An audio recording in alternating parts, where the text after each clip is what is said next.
about the notes again.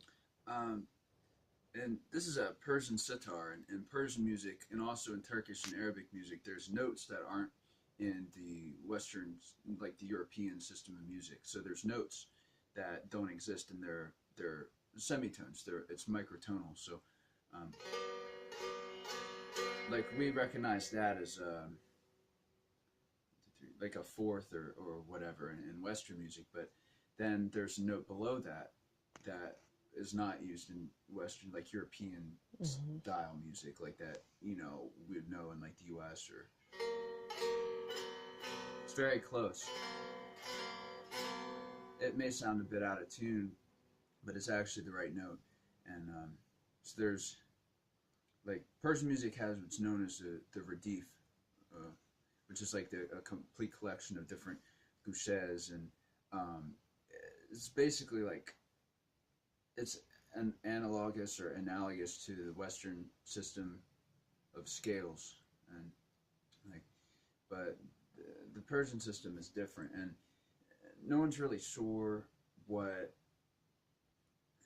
like ancient Persian music sounded like, but it's to me when I listen to it, I'm pretty inclined to believe that it's one of the oldest musical traditions that there is, and there's no like written notation, so it's passed down orally. Like so, a student will study under an ostad, a master who will train him, and he'll memorize the different gouches um, that are in a daska. I think I'm explaining this correct. So it's like oral. It's Mm-hmm. orally transmitted, as opposed to like European style where it's like written down. Mm-hmm. It's like, um, and so like an ostad will actually master, like he'll be able to memorize and just he'll know like all the different um, gouches. And there's also something called avaz. I forget what avaz is exactly, but yeah. So and I like it because it's more delicate. Like Mm-hmm. I can't play really good Persian music, but to listen to a master play it, they integrate these notes that we don't have in the Western system, and it's more expressive, I find, but it's delicate. So if you grew up listening to standard um, 12 tone scale music, it's like it might sound wrong, and it's something that you either like it or you don't like it. Mm-hmm. It can be an acquired taste, like jazz. I didn't used to like jazz, and I was like, why don't I like this? So I pushed myself to listen to it, and after a while, it grew on me. Now jazz is my favorite type of music, and so I would encourage anyone to listen to Persian music, Arabic music, Turkish music. Give it a chance.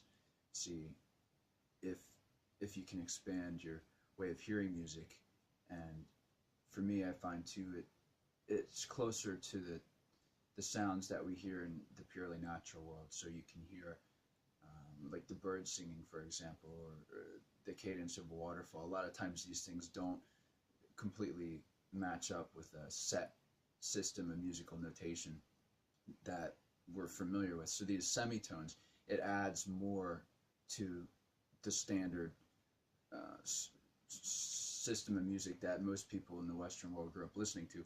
And I think it's a lot closer to nature because there's more variation in the sounds and it's not as limited. And I like that. And it's also rich with ornamentation. A lot of Persian music is it has a lot of ornamentation in it, which is nice, because like when you're in the woods or something, you hear all these different sounds and it's Mm-hmm. ornamented. It's like the sound of there might be something falling from the trees while the birds are singing, and it matches up in such a way that Mm-hmm. there's all and the water's flowing over the rocks at the same time. And it's neat, And I love Persian music. Yeah. Yeah. Can you play for a little bit? This. Mm-hmm.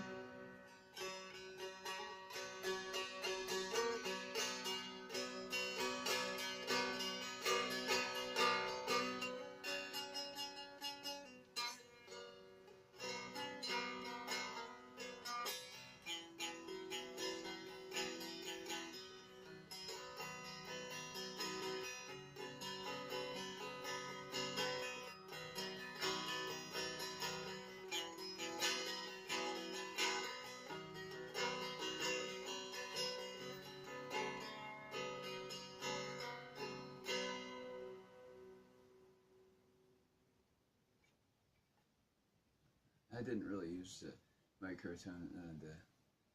There's actually a word for the type of note, but like there's very little English literature on Persian music, so it's like, and I have to study it more too. But you know what you like, and when you hear something you like and it resonates with you, that's what matters to me. And